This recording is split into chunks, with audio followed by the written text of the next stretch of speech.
Voruk had processed 68,000 visitors through the Velhari Gate Plaza without a single incident worth recording. 68,000. She had turned away smugglers, detained 3 wanted criminals, confiscated enough contraband to fill a cargo bay, and once physically sat on a panicking Drevian merchant for 40 minutes until her backup arrived. In 300 years of gate duty, nothing had surprised her.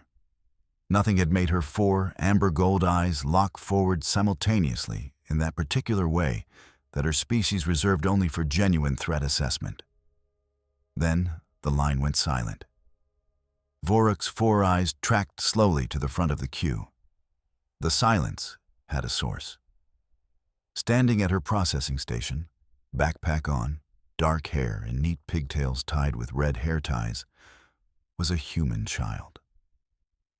A small Pakistani girl, 16 years old at most, wearing a slightly wrinkled navy school uniform jacket over a white-collared shirt, a dark pleated skirt, and worn sneakers with scuff marks across the toes. She was chewing something. A granola bar, golden brown, half unwrapped. She blinked up at Voruk with large, dark brown eyes that held the calm, unhurried expression of someone who had never once considered that the universe might be dangerous. Every species in the queue behind her had taken 3 steps back without discussing it. Voruk's shoulder plates rose slightly, the involuntary biological response she had not experienced in 40 years. Her pale gold plate-edge lines pulsed once, faint and brief, before she controlled it. Her secondary arms tightened around her communicator against her chest. Her tail made one slow sweep. "Species," she said. 1 word. Minimum necessary. "Human," the girl said, still chewing. She reached into her jacket pocket and produced a crumpled paper entry form, smoothing it against her palm with complete unhurriedness. "From Earth. I'm here for the cultural exchange program. My school arranged it." The crowd behind her shuffled back another full step. Voruk had attended every mandatory Deathworld classification seminar. She had read every report. She had seen the footage. She looked at the child, the pigtails, the patched backpack with its little embroidered stars and planets and animals, the way she chewed without breaking eye contact. And her 4 amber gold eyes locked forward simultaneously for the first time in 40 years. She stamped the form anyway. Hina smiled, tucked the granola bar back into her pocket alongside 3 more, and walked through the crystalline archway into the city. Her worn sneakers clicked softly on the obsidian floor. The holographic banners rippled blue-white above her head. She looked up at them with mild interest, the way someone looks at a moderately good painting. Voruk watched her go. Her tail swept slowly, once, twice. She picked up her gate communicator and clicked it on. "This is Gate Station 1, she said quietly. "We have a human juvenile on premises. Schoolgirl, 16, cultural exchange." A pause. Her shoulder plates were still raised. Someone should be watching her. The response came back immediately from Council Security. "Acknowledged. Tribunal will handle assessment. Standard protocol." Voruk set the communicator down. She looked at the archway where the girl had disappeared into the city crowds. Her 4 eyes did not blink for a very long time. Standard protocol, she thought. Her tail swept again. In the Grand Council chamber, the purple gold overhead lighting cast sharp dramatic shadows across the elevated podiums as Torven, the reptilian Grand Arbiter, prepared his session materials. His 8-foot frame dominated the space even when he was simply standing still, his purple-blue bruised scales catching the light, his 4 thick-clawed arms organizing holographic displays with practiced efficiency. The bone ridge running crown to spine sat at its normal resting height, composed, authoritative, completely in control. Scrix skittered along the adjacent podium railing, her dark charcoal black wet skin gleaming under the chamber lights. The teal bioluminescent spots running along her arms and jaw pulsed at their normal resting rhythm, slow and steady. Her huge round black eyes swept the chamber as she reviewed her analysis harness scanner. Her translucent head fins caught the purple gold light and scattered it in faint patterns across the metallic walls. She moved in quick, precise, smooth motions, pulling up data with her six-fingered, webbed hands, needle teeth briefly visible as she murmured findings to herself. Drex stood at the base of the chamber, holding his gray data tablet. He was holding it sideways. He had been holding it sideways for approximately 8 minutes and had not noticed.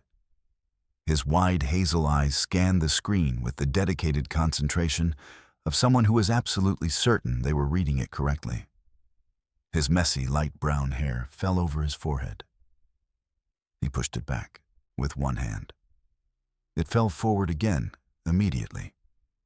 "Today's primary session," Torven announced, his deep voice filling the circular chamber, his purple-blue scales flushing slightly darker with the satisfaction of someone who enjoyed the sound of his own authority, "is the Deathworld Human Integration Assessment. We have a juvenile specimen arriving for observation, non-threatening by all preliminary scans. This should be brief and straightforward." Scrix's teal bioluminescent spots pulsed faster for exactly 2 seconds before she controlled it. Her head fins flattened briefly. "The preliminary scan," she said, her voice quick and precise, "detected elevated adrenaline metabolites, skeletal microfractures consistent with repeated high-impact physical stress, trace compounds from 16 distinct toxic plant exposures, and bone density readings that caused the scanner to briefly file a structural integrity report." She looked at Torven with her huge black eyes. "And you have classified this as non-threatening?" "It," Torven said, gesturing one large clawed hand toward the chamber entrance, "is a child." Drex looked up from his sideways tablet. "Should I be worried?" he asked no one in particular.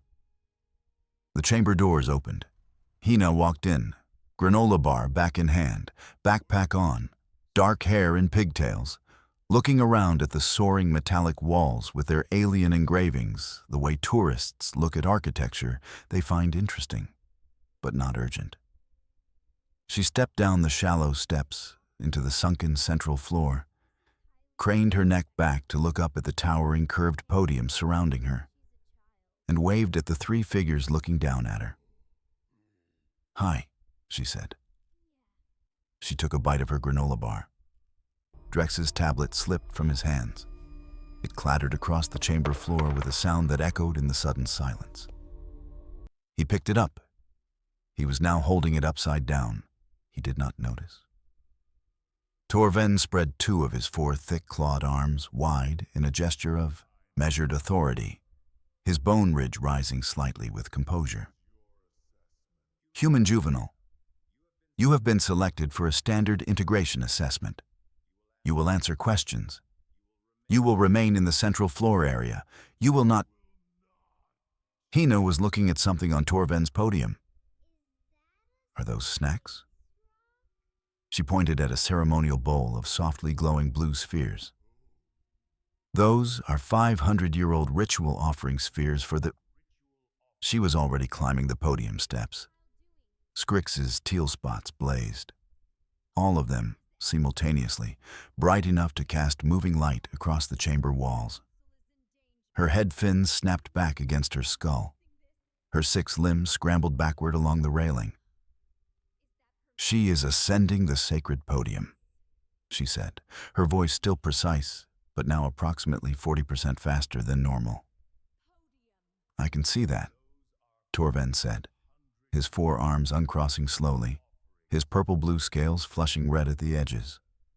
Hina reached the top, picked up one glowing blue sphere, sniffed it with calm scientific interest, and placed it in her mouth alongside the granola bar. She chewed thoughtfully. Her dark brown eyes went to the middle distance of someone processing flavor. Blueberry, she decided. Kind of, with metal underneath. She picked up 4 more and put them in her jacket pocket. Those are irreplaceable artifacts, Torven said. His bone ridge was now at full extension, the reptilian equivalent of every internal alarm activating simultaneously. Cool.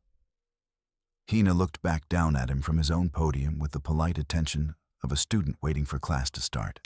So what are the questions? The questions began badly and declined from there. Torven had descended from his podium with the slow, deliberate movement of someone maintaining dignity through force of will.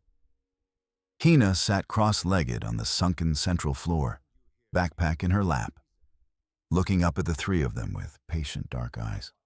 Scrix had returned to her podium, but stood at the far end of it, her bioluminescent spots cycling through colors that her species' emotional translation charts listed as processing information that does not fit existing models. Drex stood against the chamber wall, now holding his tablet vertically, which was arguably worse than sideways. Question 1, Torven said. 4 clawed arms folded across his massive chest, amber slit eyes studying the girl with the focused attention of someone who kept expecting something to make sense. Describe your planet's primary predator. Hina tilted her head. Which one? Scrix made a sound through her needle teeth that the translation matrix did not have a category for. Your apex predator, Torven said carefully, enunciating each word. Yeah, but which zone? Land, sea, air, freshwater. They're all different. On land currently we're apex. But historically we competed with several others. We won mostly by being persistent.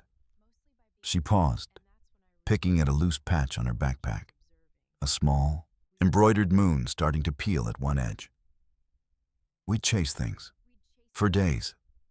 Until they died of exhaustion. We called it persistence hunting. Drex sat down on the chamber floor without being invited to or asked. He sat with his back against the wall and his tablet held to his chest like a small shield.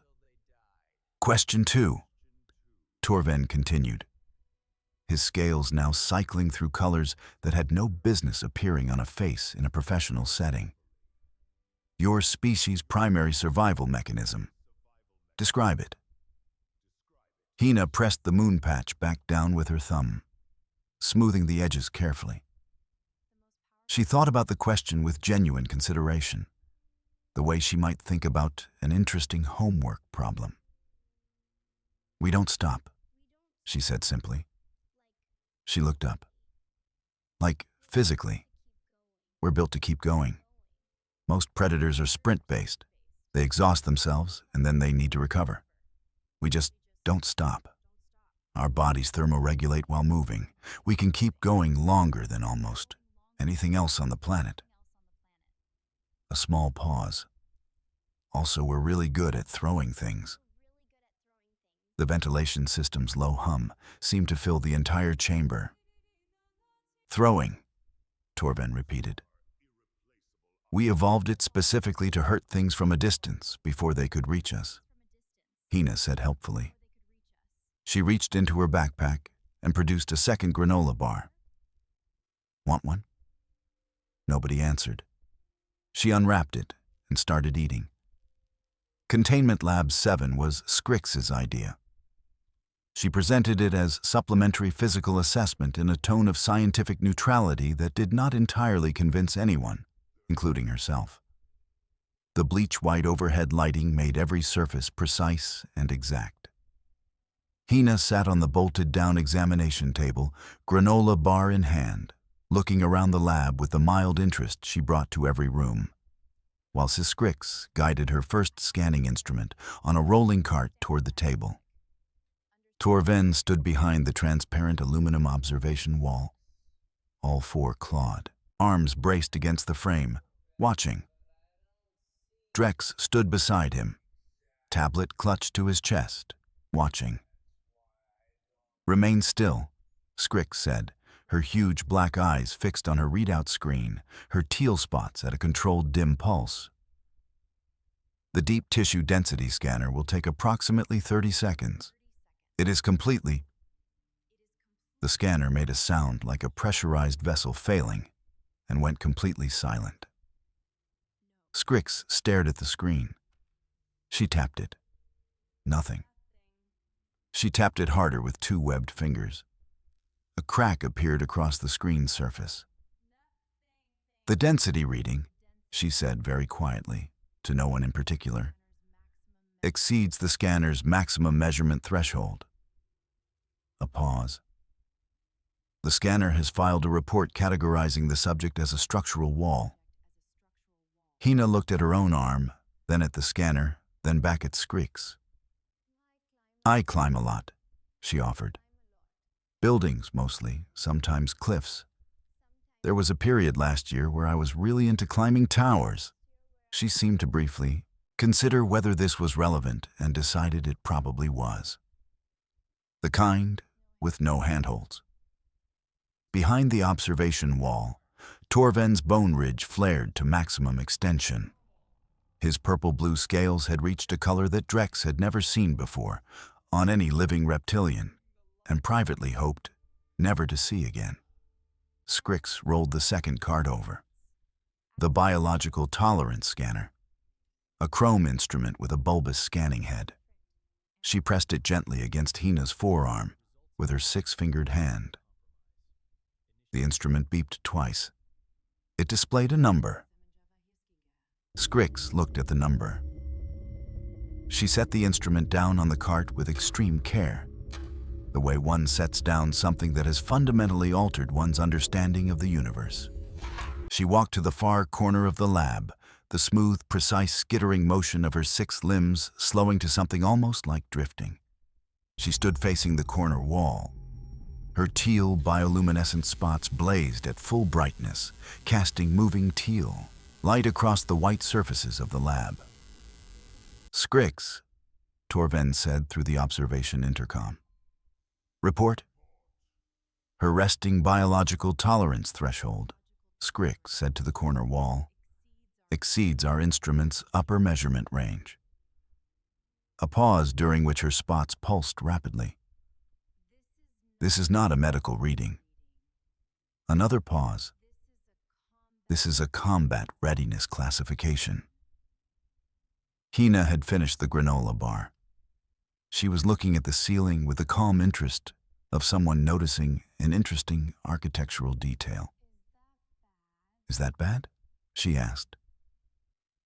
"That number," Torven said, his voice flat and precise in the way that indicated he was holding 6 separate reactions in check simultaneously, "is the threshold at which our military classifies personnel as operationally exceptional." "Oh." Hina thought about this. "I just climb a lot," she said again. She reached into her backpack. "I have another granola bar if anyone wants." "No," said everyone in the room at the same time. The moment that ended the session formally.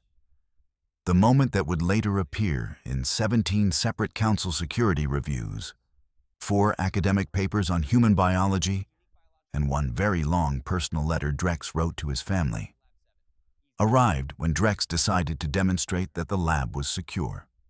He meant to be reassuring. He explained, in his careful, measured way, that the containment door required a 12-digit bioscan sequence readable only by council-cleared personnel, that the reinforced door frame was rated to withstand 3,000 pounds of direct lateral force, and that no non-council being had ever opened it from the inside without authorization. He was, he explained, simply pointing this out so that the subject understood that the assessment environment was controlled and safe. Hina slid off the examination table. She walked to the door. She looked at the manual override panel beside it. She tilted her head slightly to the left. The way she tilted her head had interesting homework, problems. She raised her right hand and pressed her thumb and index fingers simultaneously against two specific points on the panel. Points that Drex was absolutely certain were not marked, labeled, or in any way obvious. The door clicked. The magnetic seal released. The door swung open 4 inches. The silence in the lab was so complete that everyone could hear the faint, ambient hum of the building's ventilation system in an entirely new and unwelcome way. "How?" Torven said. It had stopped being a question somewhere in the middle of the word. Hina looked at the panel, then at the door, then at the 3 aliens staring at her. "It's the same as a lever release mechanism," she said, with the patient tone of someone explaining something straightforward. 2 opposing pressure points discharged the magnetic seal. We have one exactly like this on the equipment shed at school. Our teacher thought no one had figured it out. She pushed the door open another inch. We'd all figured it out. A small pause. Should I close it? Behind the observation wall, Drex slowly lowered his tablet until it rested against his knees. Then he sat down on the floor. He did not get up again. Scrix turned from her corner.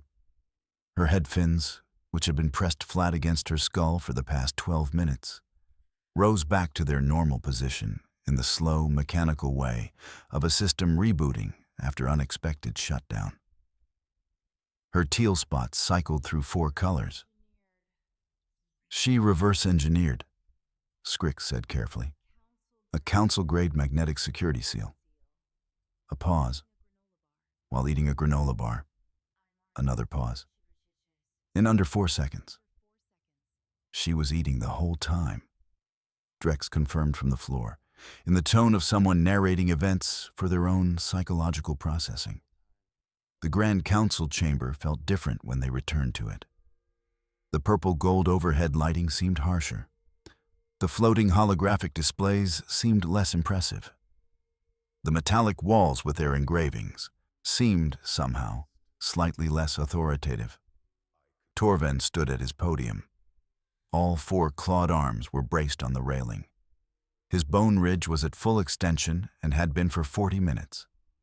His scales had settled into a deep, bruised purple, not the reddish agitated purple, not the blue calm purple, but a new 3rd color that represented a physiological state his species' medical literature described as sustained recalibration under extreme philosophical pressure. Scrix stood at her podium, all 6 limbs on the railing, her teal spots at a steady, controlled dim. Her huge black eyes were fixed on the small human girl sitting cross-legged on the sunken central floor below, investigating a patch on her backpack. The small embroidered moon, still slightly loose at one edge. Drex stood at the base of the chamber. He was holding his tablet the right way up for the first time all session. He appeared to have achieved this accidentally. "One final question," Torven said.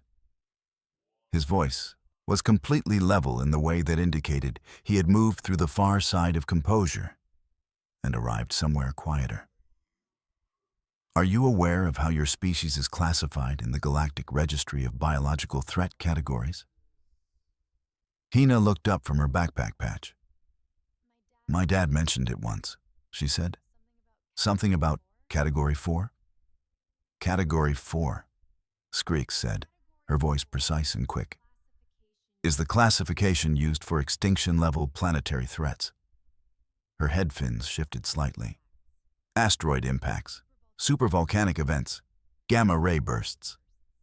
"Oh," Hina said. She pressed the moon patch down carefully with her thumb, smoothing each edge. "So what are humans?" The holographic displays flickered, all of them, simultaneously.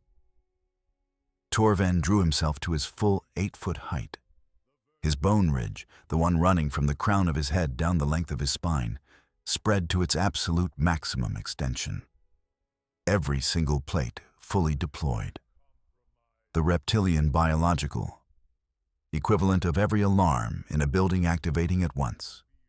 His purple-blue scales flushed the deep, bruised purple of sustained recalibration. "Category 4, he said, slowly and carefully, the way someone reads aloud a document they are still processing, is what other things are categorized as." A pause that contained a great deal of information. To warn your species. The ventilation hum, the holographic flicker settling back to steady blue. Drex had his tablet pressed flat against his chest again. Hina stopped smoothing the moon patch. She sat very still for a moment, dark eyes in the middle distance, processing. Then she blinked, the slow, unhurried blink of someone who had never once in her life needed to process fear, because fear had simply never been the appropriate response to anything she had encountered. "Oh," she said. Then, after a pause, "That's actually kind of cool." Torven's scales cycled through 3 colors in rapid succession. Scrix's bioluminescent spots blazed brilliant teal, and then went completely dark, and then blazed again. Drex looked at the ceiling. The Grand Council chamber was so quiet that everyone heard it clearly. The small, ordinary sound of Hina reaching into her backpack, finding another granola bar, unwrapping it with the composed efficiency of someone for whom this was simply the logical next thing to do, and taking a bite. She chewed thoughtfully. She looked up at Torven with her large, dark brown eyes. "So," she said, "do I pass the integration assessment?" Torven looked at Scrix. Scrix looked at Drex. Drex looked at the floor, then the ceiling, then the floor again, then appeared to arrive at some private internal conclusion that life was simply going to be like this from now on. "Yes," Torven said. All 4 of his arms dropped to his sides simultaneously, the posture of someone setting down something very heavy. "You pass." Hina unfolded herself from the floor with the easy, unhurried movement of someone for whom standing up is simply a neutral activity, slung her colorful patched backpack over both shoulders, and smiled. It was a warm, genuine smile. The smile of someone who had enjoyed a perfectly nice morning and was looking forward to what came next. She had absolutely no idea she had just walked through the most thoroughly documented threat assessment failure in Council history. "Can I keep the blue spheres?" she asked. Nobody answered. The question hung in the purple-gold light of the chamber. She took that as a yes, patted her jacket pocket once to confirm they were still there, and walked up the steps out of the sunken floor and through the chamber doors into the corridor beyond. Back at the Velhari Gate Plaza, Voruk stood at her station under the 60-foot crystalline archways, the blue-white bioluminescent panel lighting casting its steady glow across the polished obsidian floor. The multi-species crowd moved through the barriers in the normal rhythms of a normal afternoon. Everything looked exactly as it always looked. Her 4 amber-gold eyes were fixed on the far end of the plaza, where a small figure in a navy school jacket had emerged from the council corridor and was now walking slowly through the city crowds. Backpack on, granola bar in hand, looking up at the holographic banners overhead with the calm curiosity of someone on a perfectly ordinary school trip. The crowds parted for her. They did it without discussing it, without apparently noticing they were doing it, the unconscious biological response of every species to something their instincts recognized, even when their minds had not yet caught up. A wide, clear path formed around Hina as she walked, and she moved through it without noticing, looking up at the banners, chewing, entirely content. Voruk picked up her gate communicator. She clicked it on. Gate Station 1. The human juvenile has completed council assessment. Her secondary arms tightened around the communicator against her chest. Her tail made one long, slow sweep. Passed. The response from the other end was a long silence, and then, she passed. She passed, Vorik confirmed. Another silence. Then, should we be concerned? Vorik watched Hina stop in the middle of the plaza to look at something in a vendor's display window, some piece of alien craftwork that had caught her eye. The crowds flowed around her in a wide, careful circle. She pressed one hand against the display glass and tilted her head, genuinely interested, completely at ease, completely unaware. She has already figured out how 3 of our security systems work, Vorik said. She has consumed 500-year-old ritual artifacts. She has been in this city for less than 2 hours. A pause. Her 4 amber gold eyes remained fixed on the small girl by the vendor's window. She is also 16 years old, here on a school cultural exchange program, and she is looking at a toy. She clicked the communicator off. She stood still for a long moment, her shoulder plates at their elevated, alarmed position, her pale gold plate-edge lines pulsing faintly in the blue-white light of the archways. Then Hina turned from the vendor's window, looked back across the plaza, and noticed Vorik watching her. She smiled and waved, the same warm, ordinary wave she had given the council chamber. Vorik's 4 eyes locked forward, all 4 simultaneously, not blinking. She did not wave back. In the vendor's window, the craftwork Hina had been examining was a small mechanical puzzle, the kind designed to take adult alien customers with advanced spatial reasoning approximately 4 hours to solve. It was sitting open on the display stand. Solved. She had done it through the glass, apparently, while looking at the banners. Vorik looked at it for a very long time. Her tail swept slowly, once, twice. She picked up the communicator again. "Gate Station 1, she said quietly. "1 additional note for the record." Her shoulder plates remained raised. Her gold lines pulsed. "We let 1 in." On the other end, after a very long pause, "Yes, we noticed. Somewhere in the city, a 16-year-old from the most dangerous planet in the cataloged universe finished her granola bar, tucked the wrapper neatly into her backpack pocket, and went to find something else interesting to look at."